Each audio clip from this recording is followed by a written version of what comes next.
One of the things I get asked all the time is how do I mount my backdrops on a C-stand?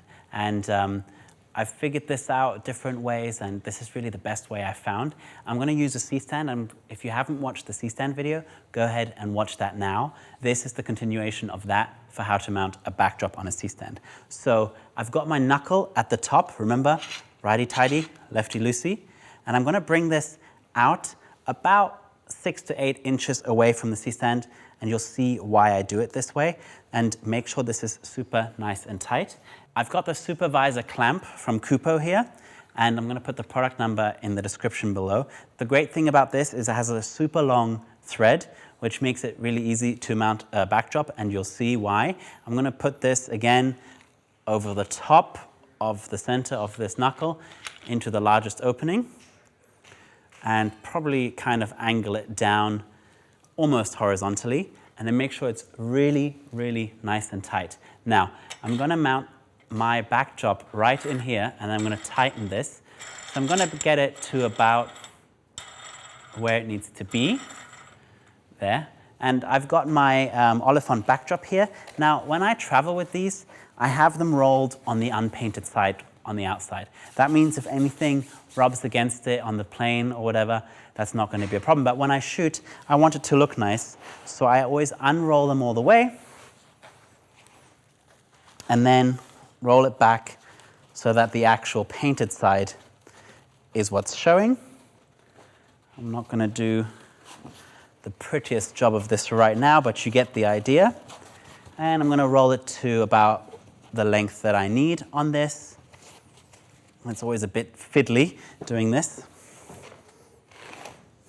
I'm going to lay that out, and I'm going to feed that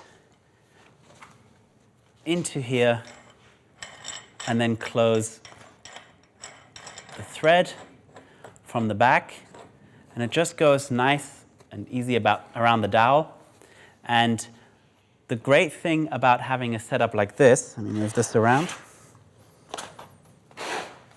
is I can now easily change the angle of this, because sometimes if you have a backdrop and this is pressing in and you've got it too low, it kind of creates a divot here, like it's doing. You can kind of see that divot that's being pressed in here. So the solution for that is, well, firstly, probably to mount it in the center. So I'll do, it's always a bit of an adjustment required afterwards.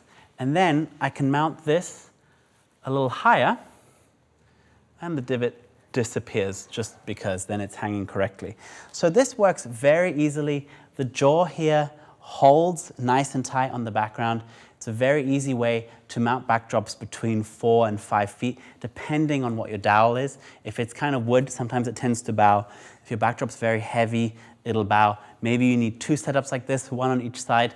That's what I do. But for small traveling backdrops like this is a great setup. The reason I have the extension, so much extension above here, is because I want it to clear the longest leg of the C-stand, which it does just fine in this setup. And I have room to play. I can just loosen this, bring this down or up, depending on my setup, and I can bring it up and down as required.